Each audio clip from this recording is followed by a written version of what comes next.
Welcome to Shovick Sports Shit Podcast. We're just two brothers who just talk sports and give our opinions on today's topics. This is for entertainment purposes only, and these are strictly our opinions and views. So sit back for the next hour and enjoy our sports takes.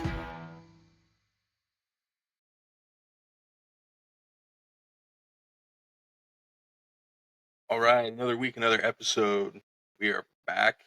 We had a fun week last week. We were able to get 3 nights worth of recordings in with the Chiefs podcast, the ladies Tressa and Alyssa, and then Chris, who he kind of co-founded Smash Up Fantasy Sports, which was kind of really cool to watch. I do encourage you guys to go watch that video on YouTube. He kind of walks you through their website, I think about 20 minutes in, and how to get signed up, even though football season's over, but that shouldn't stop you guys from wanting to do fantasy football next season for us champions, by the way. So we have back on the show for the second time this season, first time for the off season. I guess we had you on for preseason, wasn't it? Right before the season started. We got Matt with Orange Crush News. Find him on Instagram. Matt, how you doing? Good. Thanks for having me back, guys. Yeah, so let's kind of there was a big game Sunday. I don't know if you guys heard. It was Super Bowl, Chiefs Phillies. Let's kind of dive in real quick because we talked last week with the guest that we had about some of the strengths that we thought the Eagles were probably going to be able to maybe expose with the Chiefs defense. They didn't necessarily expose it that way. They kind of exposed the defense or the offense, and they kind of shut Patrick Mahomes down with that D line. Bro, take it. I know you have some thoughts on it. Give us kind of your recap and how that went for you. Yeah, I mean, I don't have too many thoughts on it, right? I think they're more or less nightmares, but I mean, we did talk all last week. We really thought 2 deciding factors would kind of determine the outcome. The first one was stopping Saquon. Chiefs actually did a really good job of that. I think they focused a little too much on it and left basically everything else kind of free game. But I think what I mentioned the most was whoever would win the trenches. And then, let's be honest, the Eagles didn't just win both sides of the ball in the trenches. They absolutely dominated both sides of the trenches. And I know a lot of people like the high-flying, things that look cool, but at the end of the day, that's where games are won and lost. Eagles definitely won the game there. Patrick still didn't play well. Nobody played well. Honestly, it was just an ass beating. Some of the things you hear me say all the time is don't make bad plays worse, and unfortunately, Patrick did that a few times. Tried to put the cape on one too many times, didn't work. But let's give credit to where it's due, right? Like, Eagles came out and balled out beginning to end. They won it fair and square, no excuses. We can blame the conspiracy theories, the refs, the whatever you want. At the end of the day, they just came out and beat the shit out of the Chiefs, and that's really the recap. From a Chiefs standpoint, right? You could go over highlights and big plays as an Eagles fan, but from a Chiefs standpoint, it was just a pure ass beating beginning to end. Matt, I know you're obviously the Broncos fan here with me. Kind of give us your thoughts as you're kind of maybe kind of watching what was unfolding rather quickly in that game. Yeah, I mean, I was definitely a little bit surprised on how the Chiefs defensively approached that game. Same thing. I thought that, hey, if you take out Saquon, you can kind of force him to go one-dimensional. Maybe pressure Jalen into playing some hero ball, just chucking it up there. AJ Brown got to be down there somewhere.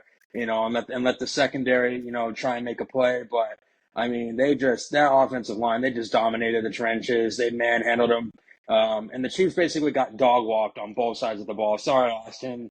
It's true. But, it's true. I mean, they got dog walked. But, at the end of the day, too, is at the back half of the season, if you look at the regular season, in the first half of the season, the Chiefs' run defense, I mean, they averaged, they only allowed about 84 to 90 yards rushing total per game. And then you get to the back end of the season, and they really struggled. Even Chris Jones, by Thanksgiving week, he only had 3 sacks on the season, and that's not like him. That's not very characteristic of him. So, I mean, their pass rush was non-existent in that game. And I always kind of felt that the secondary would struggle without L'Jarius Sneed, and it definitely was put on display there on Super Bowl Sunday because, again, they just got dog walked. Yeah, and let's talk about the offense real quick for the Chiefs. So typically we talk about teams getting too cute with the Chiefs, right? I think the Chiefs kind of tried to get too cute themselves. And granted, you're down early, but to only have, I don't remember what it was in the first half, bro. You may know off the top of your head. Was it four rushes? 3 carries for 3 yards in the first half. Yeah, and I get it. You're down big, but at the same time, you kind of have to help your quarterback out in some way because they know you're not going to run the football. So they're kind of just teeing off whenever they want. No blitz. I think that was the crazy part of this was they did it on 0 blitzes, which, let's go back to our Broncos days with Vic Fangio. The dude didn't blitz much. He was always the zone coverage. He may throw in a linebacker. He did the same blitz almost every single time when he was in Denver.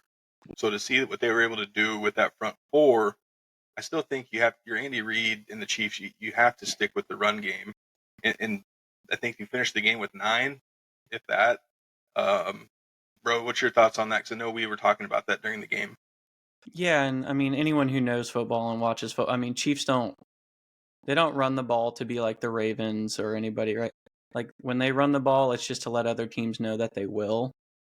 And somehow they found a way to run the ball even less in a game that mattered the most. Like Chiefs aren't running; they run the ball to just let you know they do it. If they hit a big play or something, awesome. But they really just do it to, you kind of have to scout for it, right? But the fact that they didn't even do it at all. You didn't help out your offensive line. That's really why they would need to run the ball, right? Help the tackles just a little bit. Make those speed guys just maybe a half step slower. Buy Patrick that half second of time. Truth be told, and I didn't think this would be a recap of the game no matter what, but it honestly, Patrick and Andy they seemed lost, like they hadn't been there before. Play calling and performance. So, as a Chiefs fan under Andy, I think even during the winning days, I've always said run the ball more. But somehow he found a way to run the ball less. And I do think that's what kind of got him in the big hole to begin with. And then it was just an avalanche from there, right? Like momentum's a hell of a thing, especially in sports and especially a stage like that. So, Patrick and Andy can only come back from so much. Eagles are a great team, right? Talent across the board. This isn't the Raiders you can get down 14-2 and like blink your eyes and be winning, right? Like Right. The Eagles are dogs, like probably the most talented overall roster in football. You couldn't come out and be at your worst, and that's just what it seemed like the Chiefs did. And Matt, talking about Vic Fangio, what do you think Vic was able to kind of exploit? Maybe was it something he saw, or do you think because you even think back to his days with Denver, we played the Chiefs pretty tough defensively. Obviously, we know the story was he just couldn't get the offensive coordinator right, so we didn't have really an offense to combat and just keep up with what the Chiefs were out there. But what do you think he was able to do that maybe made the Chiefs, uncomfortable? Well, one, he was very good at disguising where the pressure was going to come from. Like, yeah, we all know he didn't blitz, but one thing about Fangio, even when he was in Chicago, the part of his defensive scheme was like, I'm going to bring pressure without blitzing, but I'm not going to let you know where the pressure is coming from. And with all the injuries on the Chiefs' offensive line, I mean, he can basically bring pressure from anywhere, and he would have had success just because of all the injuries, and nobody knew where it was coming from. And he's so good at disguising the pressure, and they just couldn't pick up on that. So like Austin said, I think Andy Reid and Mahomes were just lost. They didn't know what to do. Like, I bring in an extra backer. Okay, well now they're not blitzing. So what do I do? What do I do from here? So again, his disguising, I think he was very good at exposing that offensive line. Yeah, and I think one thing that we talked about last week was being able to use the screen game. You have Xavier Worthy. Obviously, his stats were inflated, and good for him. I mean, they're still going to look back and see dude had 157 receiving yards, but I was kind of surprised with the lack of trying to get him the screen game or even misdirection plays with him, jet sweeps.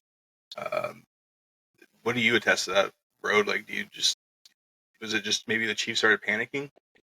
I think it goes. I think Andy was what you said. They were just trying to get a little too cute. Going into it, you would, if you were scouting the Eagles defense, they're dogs, but they're also fast. And when they're fast like that, you try to stay away from, going to the edge. And in Andy's instance, just go away from running it at all. But, sometimes when you face those fast defenses, you throw out some of those side-to-side plays because those are more than likely negative plays. But you're right, it's a strength of the Chiefs. I don't even remember them really trying it at all. Yeah, I still think it just goes back to they were getting too cute and they really just they were lost. And then before they blinked their eyes, it was a multi-score game and shit was just going downhill. And then they just never recovered from coaching to players to anything. There was a couple moments where you thought Chiefs might get the momentum, make a couple throws, the D-hop drop, a couple things where maybe they could have bought some momentum. They didn't make the plays. But yeah, I think it's just the Eagles having such a fast and young defense. They, for whatever reason, scrapped those side to side, athletic plays, just given the defense. When I think we look at the two rookies on the defensive side, Jean and blanking right now, who was the other one I'm thinking of? Mitchell. There you go. The two corners. So we did have high on our draft board when we were doing our kind of corner look. We were kind of surprised where Cooper fell early into the second round. But he obviously had the big kind of momentum change. That was kind of a huge swing in the game. We saw the replay and we were still kind of wondering. We saw Pat get hit, which again, thanks to the pressure. So let's kind of go big picture here. Now season's over. Big questions. We talked about this last year too, bro, when we first kind of started kind of digging into the podcast world of, well, now you have questions regarding Travis. Is he going to be done? Is he going to step away? Because I don't know if you guys saw it or anything, but they showed a couple plays where he kind of just stood there.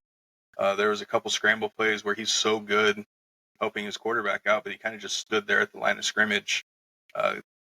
Either one of you guys kind of give us your thoughts on maybe what was going through his head, and is that it for him? Like, was that kind of how he's going to go out?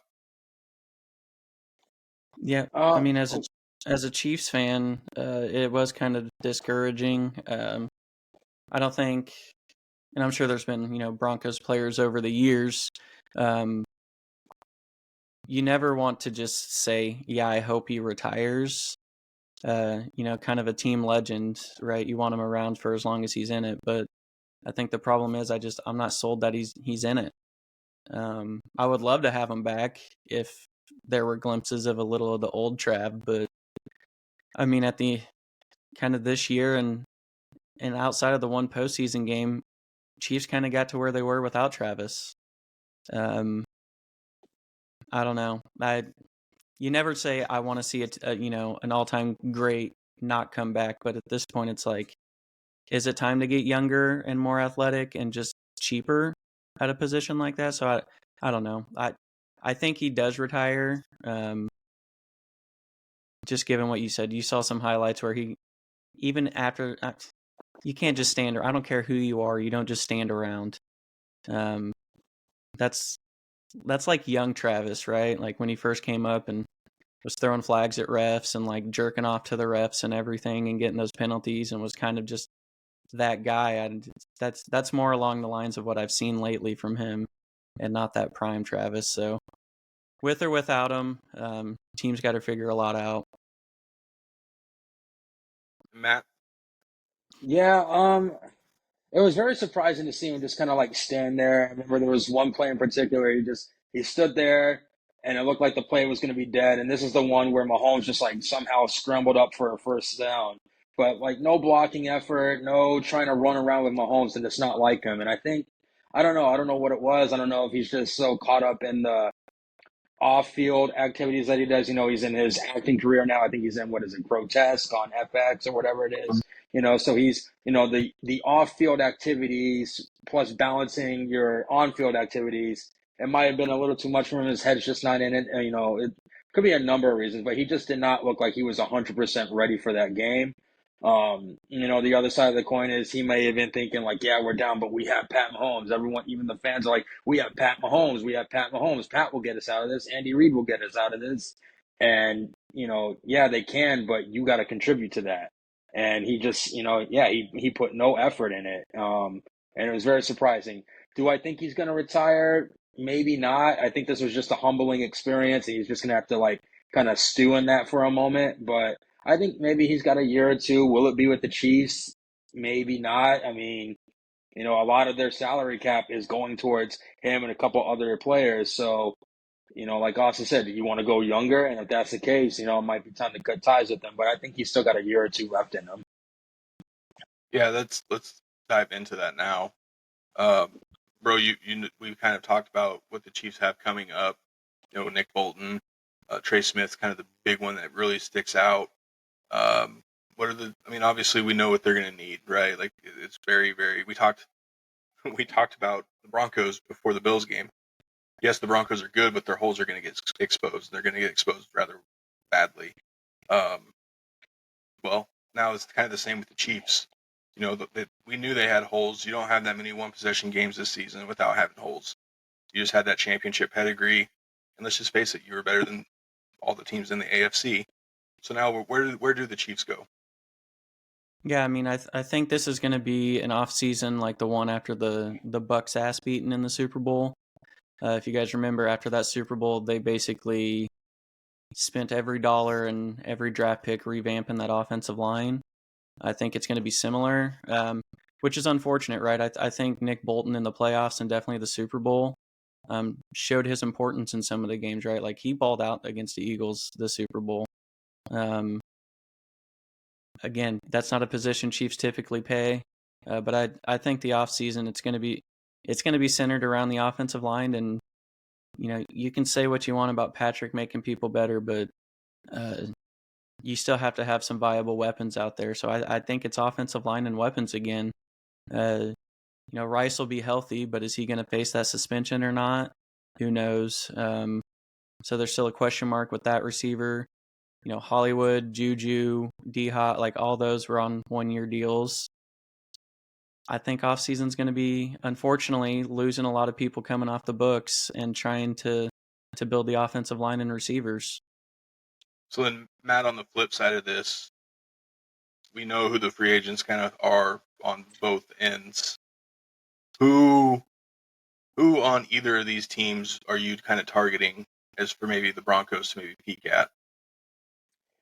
For the Broncos, they're in definite need of a tight end, but there's really no tight end in free agency that I think they're going to go after. Right now, I think they should add a receiver, and the top candidates would be T. Higgins.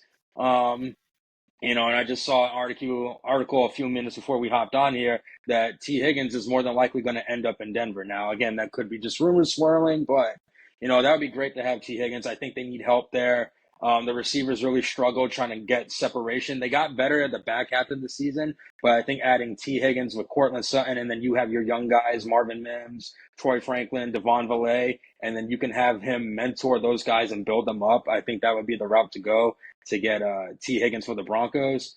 And then for the Chiefs, I mean, I'm not too sure what linemen are available in free agency, but really, I mean, again, that was the weakness, and it was exploited. I think they need some linemen, and you got to draft some linemen, add depth in there, and then you want experience on your interior line as well. So whatever available linemen are in free agency that are worthy of signing, I would go for them for the Chiefs.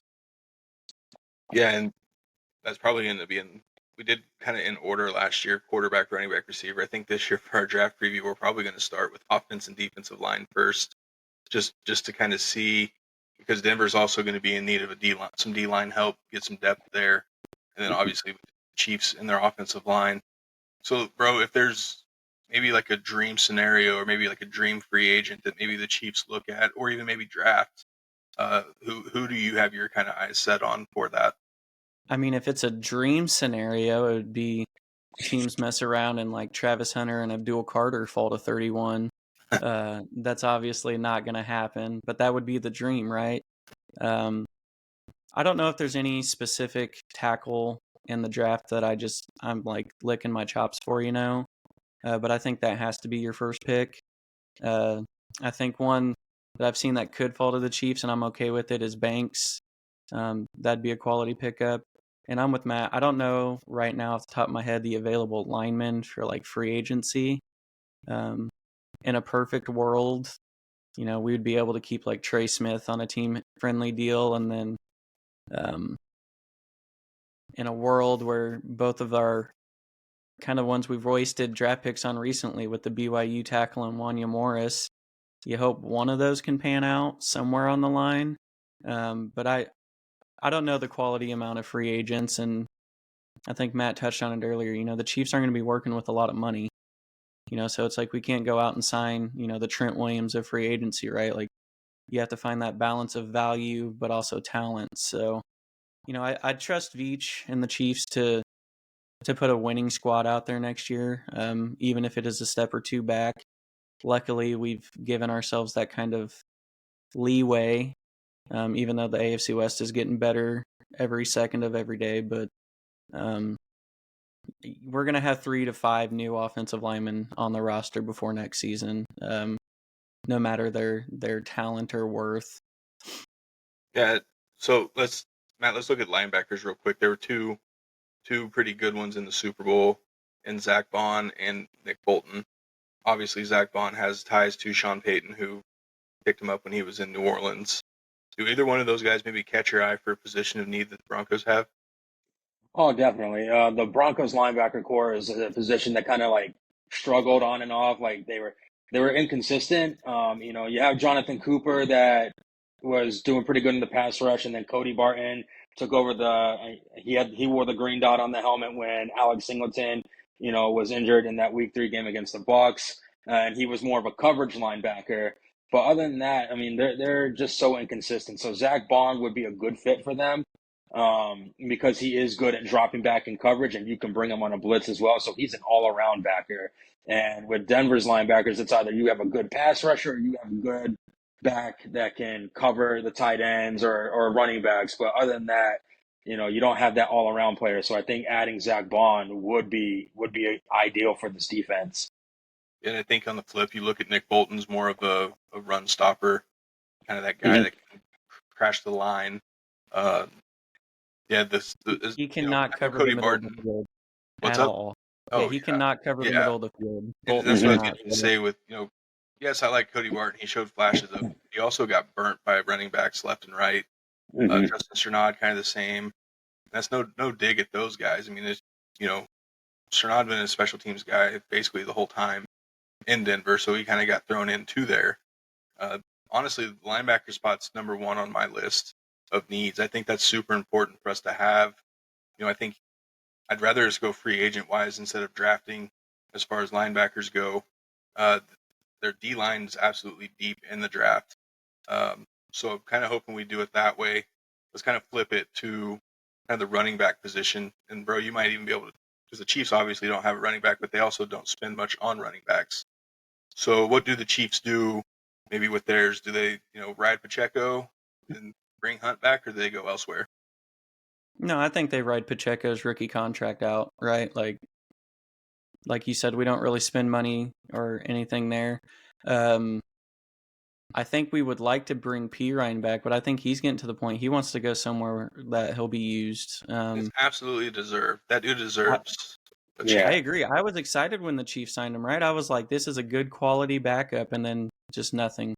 Like even in the passing game, right? Like I thought, incorporate him in the passing game because he's great at that. Didn't do it, but yeah, I think we ride Pacheco.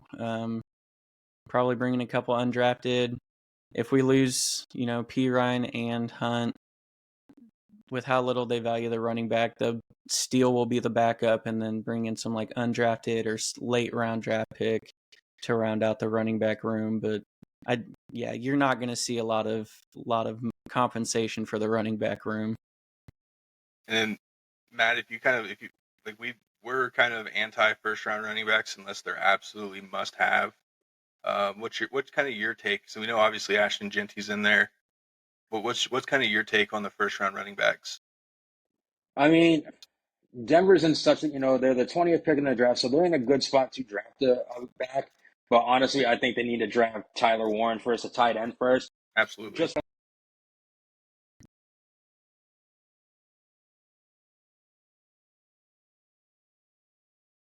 Mario, you have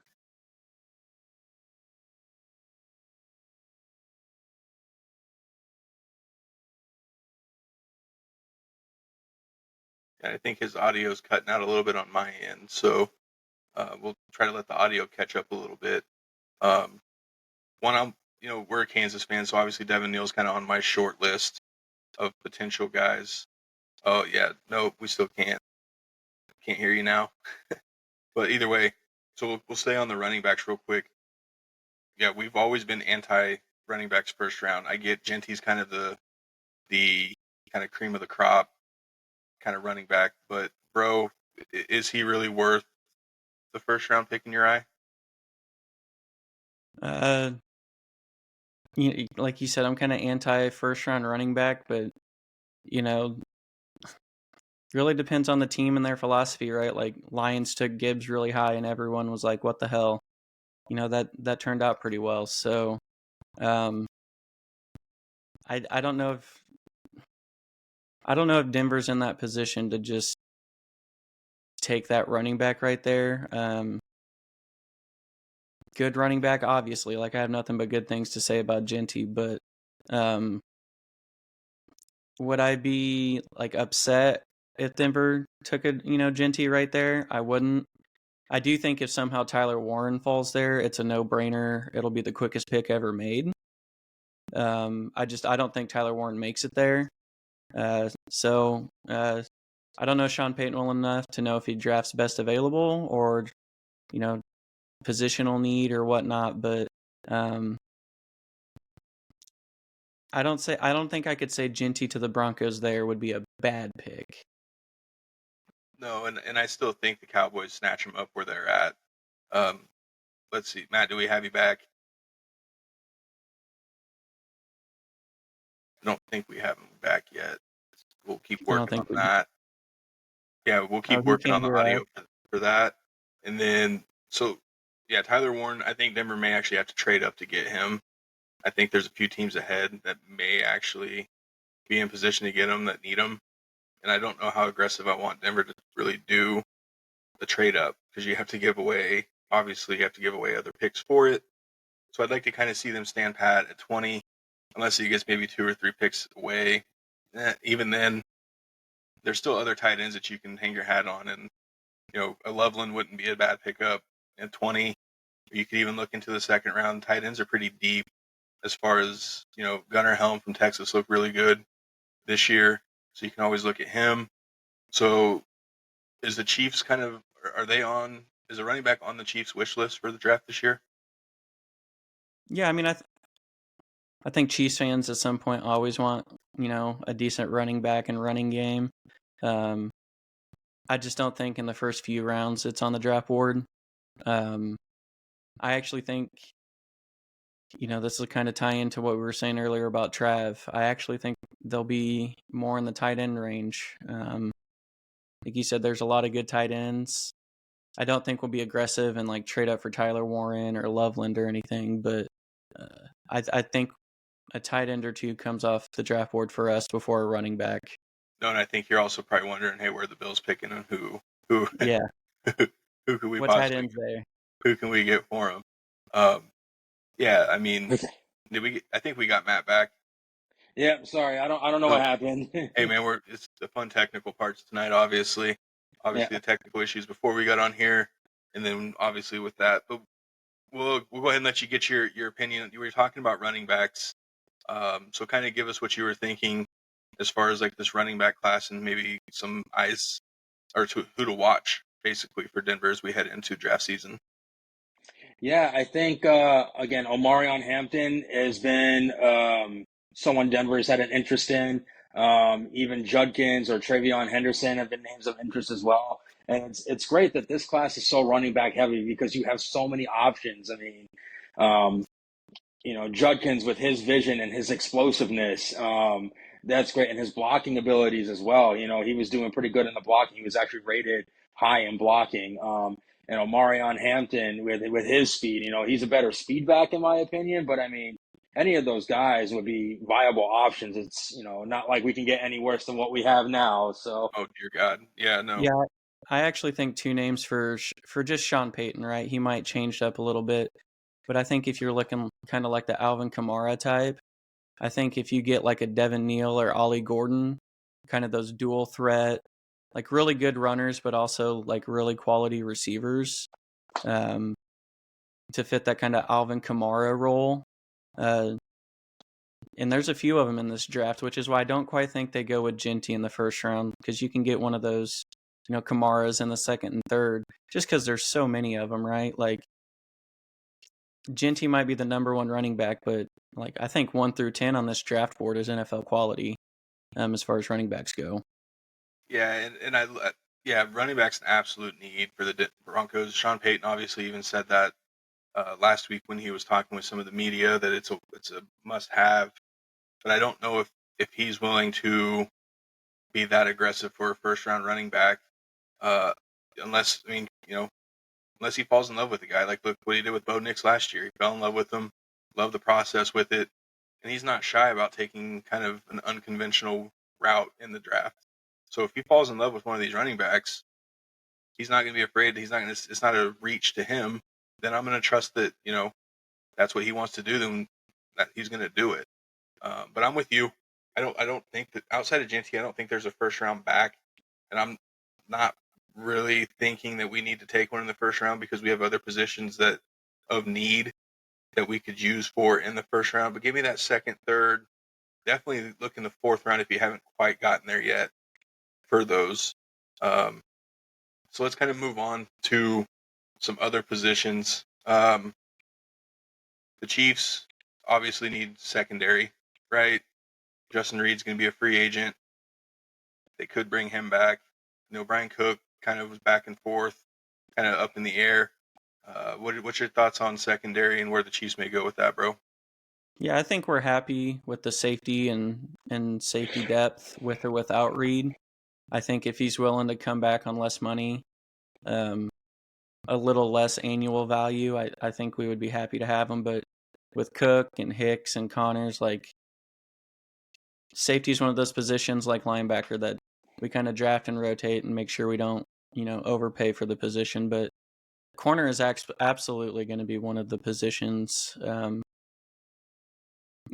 think if they don't spend any money on offensive line, the money will go to corner. But I do think receiver, offensive line, and multiple corners are in the future for the Chiefs, right? Like there's going to be casualties on rosters, right? Especially good ones. Snead was one of them.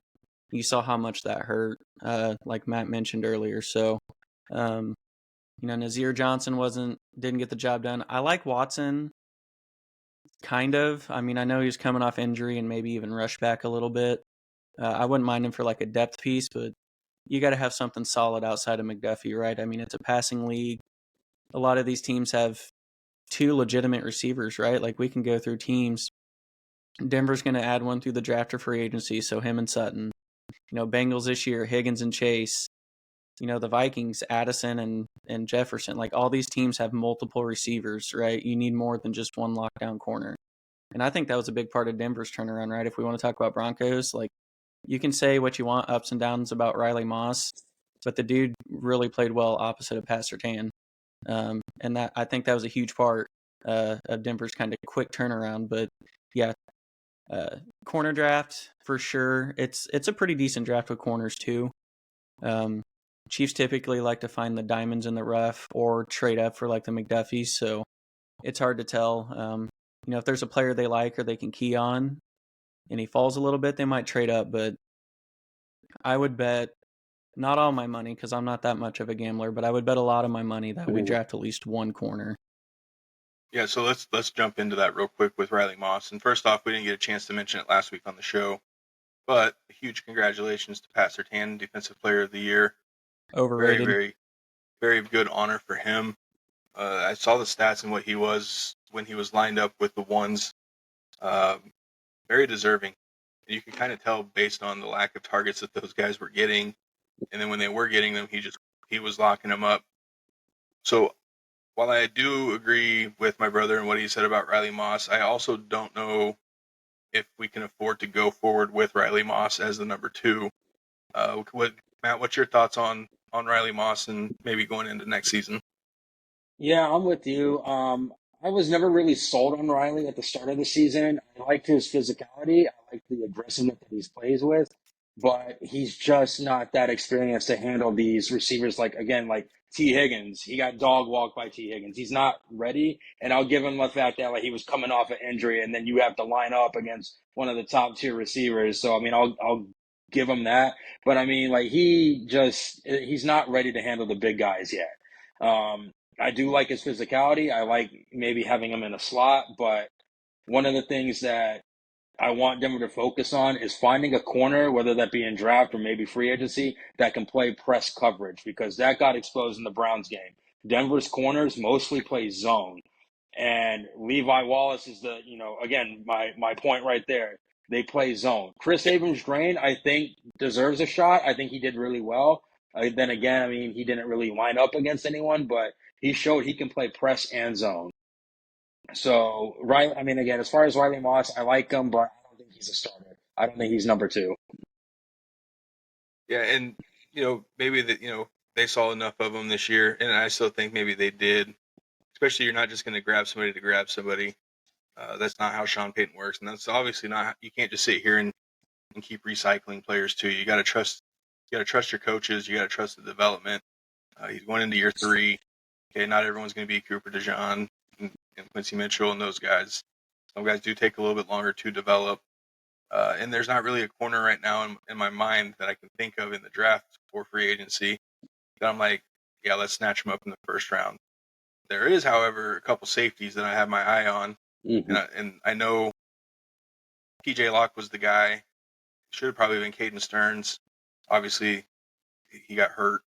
There are holes in this defense. We know this. What's the bigger need? Do you think it's a safety or do you think it's a corner? Definitely safety. I'm with you. PJ Locke was hit or miss, and there was a lot of times he just got beat, particularly in that second matchup with the Chargers, and he gave up that huge touchdown. Yeah, they're lacking in safety, and that was another issue last season as well. At one point, they only had 3 starting safeties on the roster. You had Justin Simmons, you had Caden Stearns, and then or not Caden Stearns, excuse me, Kareem Jackson, and then what was it? Drawing a blank here. Yeah, it was Turner Yell, and those are your only 3 active safeties on the roster, and you're kind of, you didn't really do much to heal that wound this season, so now you kind of ran into the same problem. You just don't have enough experience or talent at safety, so I would say safety is the bigger need.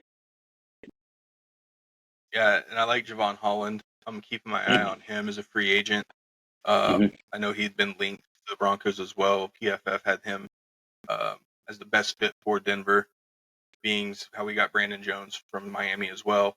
Not that I want to turn into the Dolphins or anything, but guys that we continue to build instead of. No, they were a good safety duo in Miami, though. So, like, you say what you want, but they were great safeties together, right? Like, they were up there with, like, the Poyers and Hydes of the world as far as safety duos. So, it must be nice to have that kind of money to play with because a premier young safety like that's not going to be cheap. But Denver can afford it now. Yeah, we're going to have a little bit. I mean, I think there's 33 million dead money. The rest of Russell Wilson's dead money because we took the big chunk of it, obviously, this last season. If I remember correctly, I think it's around 100 million in spending that they'll be able to have. But you have needs. Like, are you going to extend Sutton? Are you going to give some of these other guys money? One thing that I think they need to do rather sooner rather than later, is Nick Benito. He's obviously coming off a Pro Bowl season, career high. He was obviously our best pass rusher and played the pass really well too, obviously with 2 pick sixes. Do you think the extension comes this offseason, or do you think they just let him play it out for one more season? I wouldn't be surprised if it came this offseason. Just the way he's balled out this season and even last season when he really started to emerge. this year was definitely a breakout year. So I wouldn't be surprised if they said, "Hey, we'll pick up that 5th-year option, and maybe even give him an extension, whether it be like a couple years." But I would not be surprised if they did an off-season move. Yeah, and I think it could be maybe around the same that Cooper got. I think that would make most sense. Maybe a little more. I don't know guarantee wise where he's going to be looking for as far as that goes. Bro, if you could rank your top 3 needs for the Chiefs this offseason outside of offensive line, how would it go? Outside of offensive line? We know that's number 1. Okay. Well, after the Super Bowl, I think you have to go head coach, quarterback, tight end. Oh, not quite those. I definitely think if we're not counting offensive line, I definitely think it's whether it's receiver or tight end, a playmaker in one of those groups. Well, I guess, do you want me to do them in order? Number 1 would be corner. Number 2, I know this is going to be weird, especially since Karlaftis is my boy, but I still think you need a premier pass rusher. Kind of what Matt said, Chris Jones didn't quite get the sack numbers. George is good, but I don't think he's not in that premier pass rusher, right? Like, he's good. He's NFL starter quality. But you got to have kind of a premier guy, shifting away from Chris Jones. I think that's 2. And then the third is the receiver / tight end, kind of a playmaker for Patrick offensively. And I think with the Chiefs, their D-line depth kind of showed a little bit, right? Like, yeah, you're good most of the season, but then when it comes down to the crunch time, outside of Chris Jones and George, I mean, Pennell doesn't count, but he obviously made an impact for a couple plays. But you kind of need that depth because Chris Jones isn't always going to be there, right? Like, you got to start thinking, and we talked about it a lot in the offseason last year, this is how the Chiefs continue to become champions. They're able to fill in with the draft. They're able to get guys to, fill in, essentially, which is kind of what we're hoping to see Denver do, starting to build depth and doing, we know we're set here at these positions. It's nice going into an offseason not having to worry about a head coach. It's nice going into an offseason not worrying about who our quarterback's going to be. So now that we have those pieces, now you build in the depth. The Chiefs, this is nothing new for them, right? Like, they know that they're going to have to replace people. They know what they're supposed to do.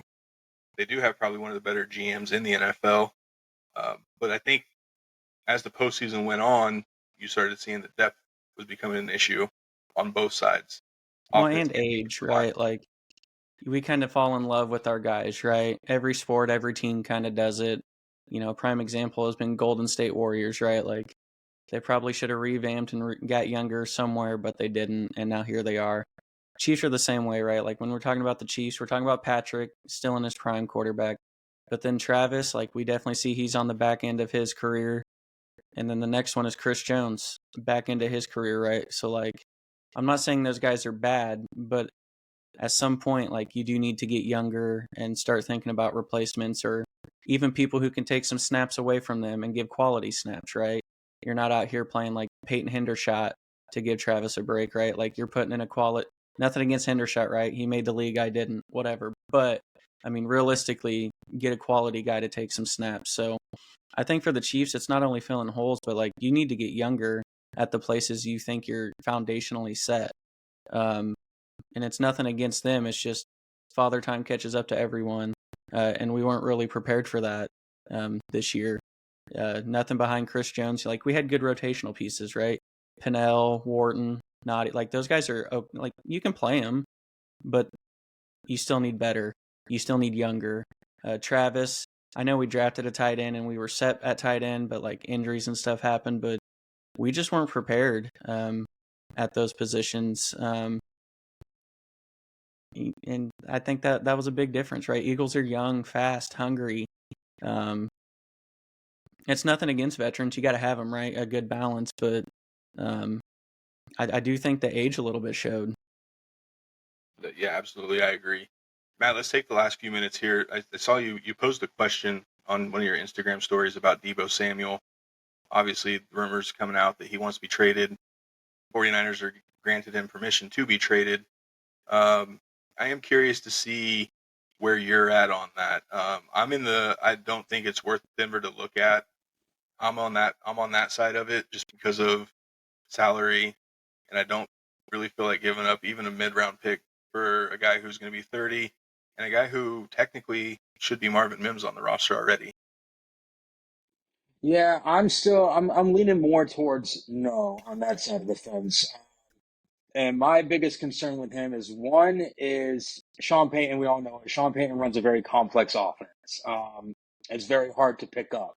And with his age and everything else, and coming out of a Shanahan scheme offense and going into Sean Payton's offense, that's a huge adjustment. Even though Shanahan kind of uses him the same way, it's still a huge adjustment. So how well will he grasp it? And then the other thing is, Debo's a bit of a diva when he doesn't get the ball enough, or Purdy's throwing too many interceptions, or he's just not happy. He takes to social media and he lets the world know he's not happy, and that brings the media into the locker room.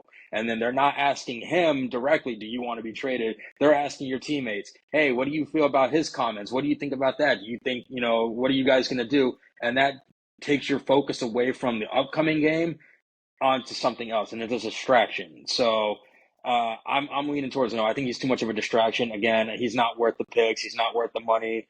If he can get out of that diva mindset, and I think Sean Payton could get him out of there, I just maybe, but I'm not. I don't think what's that saying? The benefit doesn't outweigh the risk, or whatever. I think you guys know where I'm going with this, but no. Yeah, no. Yeah. Okay, yeah. So yeah, I'm leaning towards no. If anything, if they're gonna go for an older receiver, I would go for Kupp, even though he's got that injury list. But I think he's more of a team player than Debo is. Yeah, I think you were looking. The juice wasn't worth the squeeze. That one, there you go. And truth be told, right? Like, yeah. And truth be told, right? Like, if you watch football, like Debo, when he's healthy, is a really fun fantasy guy to have, right? But if you look on the field, like, I don't think he's actually like that good of a receiver or that good of a running back. I think we just get caught up in that he kind of does both, that we kind of overlook how good he really is. Like his route tree's limited, which I think that alone, I think, rules him out of Sean Payton, right? Like Sean Payton, you have all the different, the X spot, and all that, and the route tree has to be incredible. I don't think he fits that very well, and to that point, he's absolutely not worth the money, let alone what you'd have to get up for him. So I 100% agree with Matt. I don't think the juice is worth the squeeze with him, even though it might be a better body than what you will have there. I just don't think it's worth it. Yeah, and hey, look, we have a quarterback going into a second year, right? So we still don't technically know exactly what we're going to get. Year 2 is obviously an important year, and I think he's going to be fine. I truly do. But then you bring up Cooper Kupp. I still think that I don't want either one of those guys. I think we can still get younger in the draft. And then obviously with T. Higgins possibly being out there, yeah, you're going to have to spend money, but you're not giving up any draft capital, which is huge. So I would be more towards give me T. Higgins all day, every day. To put him with, Sutton, with Bo, that would be absolutely phenomenal. Sign me up for that one. No for the other two. Bro, you guys need kind of that position. Are you looking at Debo and or Cooper Kupp?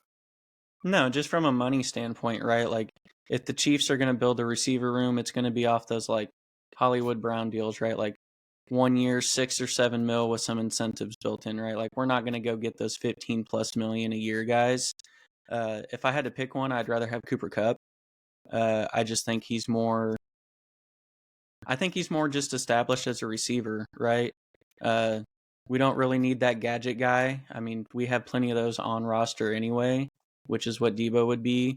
So to give up, we have too many holes to afford trade and draft capital for a Debo, right? And even if we wanted to, not enough money. So I think out of the two, I'd want Cooper Kupp, but I think we're going to have to go to the bargain bin with like the Hollywood Browns and stuff again for receiver. Just because I think they're going to fork out the money they have at line. So that's going to leave you a little thin at receiver. But dream, sign T. Higgins. Chiefs can't do that. Way too much money. if we trade for one of the two, I'd rather it be Kupp, but I don't think any of those three are realistic in Kansas City. No, and I don't think Chiefs fans or Hollywood Brown would be upset if he were to sign back with the 1-year deal, right? Mhm. Like, obviously he was hurt most of the season, so you don't really know what you have. So you just say, hey, we may throw a couple extra million in there, just incentive wise, come back, prove it. Then you get paid after this. Probably won't be from us, but just show that you can still play. You can go get a bag, do something like that. And I know Chiefs fans would not hate that at all. To pair him, Rashee Rice, and Xavier Worthy, then we still talk about the Chiefs' the offense being pretty dangerous next year if they fix that offensive line and maybe find someone who can be that 3-down back. So the Chiefs, let's not act like this is a fall off of the Chiefs. This is not a fall off of the Chiefs by any stretch of the imagination. Even though I've been seeing some Denver media people talking about, hey, is the reign over? And I'm like, come on, guys. Like, the Well, dude he still went to, 7 straight, 8 straight conference championships, and he's still playing. He's 3-2 in the Super Bowl. If Bo Nix were to go 3-2 in the Super Bowl in the next 5 years or 6, 7 years, sign me up. That doesn't mean it's going to be a downfall. So I think we need to pump it just a tad on. Is this the end of it? yeah, and let's be honest here. Win or lose that Super Bowl for the Chiefs, we all know that the window or the gap in the AFC West is closing anyway. Not with the Raiders, but the Chargers and Broncos have seemed to figure it out. Both those teams seem to have their head coach and quarterback figured out, which we've always said is the most important. So I think win or lose that game, like we know the gap was smaller in the AFC West, and any year the reign could be over, right? No matter how good the team looked previously. Again, it is the Chiefs' reign until someone takes it, but I mean, no matter what, each year the reign could be over. I know the Super Bowl was ugly, but even if it wasn't, the Raiders or the Chargers and Broncos were right, just biting at the butt anyway. So I'm excited for the competitive division, right? I'm glad it's a competitive division, and I'm glad it's still going to be the Raiders being shitty. That's how you know everything's right in the world. Yeah, so we talked a couple weeks, Matt, about we didn't think the Raiders were going to get their head coaching hire correct. Then they signed Pete Carroll a week later. We personally love that move. It sucks that it was with the Raiders. What's your thoughts on old Pete going to Vegas? Yeah, no, I'm with you guys. I like the move. I think he's going to give them a more competitive edge. I mean, he knows how to build an offense. I mean, look what he did with Seattle over the years. And yeah, he's missing some pieces. I think Aiden O'Connell is a viable option going forward. I mean, to be honest, there's really no QB in the draft that stands out enough to me. Maybe, who is it, Cam Ward from Miami? Maybe you can draft him, but I think Pete Carroll knows how to build an offense. I think he's going to make them I more think we're losing him competitive. again. Yeah, I think you're cutting out again. Son of a bitch. No, yep, Well, you're cutting out. So we'll get back to that thought in a second. But I think the rumors of Russ going to Vegas is starting to heat up a little more. So now you're looking at Harbaugh, Herbert, Pete, Russ, Andy, Patrick, Sean, Bo. That does kind of balance it a little bit, but you don't know what you're getting with Russ. But is Pete going to let Russ do what Russ did in Seattle, or that's kind of the it factor, right? Because that's part of the reason why they got rid of Russ was Well, because of and Pete. and both of those are kind of on their last grasp, right, of their respective careers. So is Pete going to give a little bit and let Russ do his thing?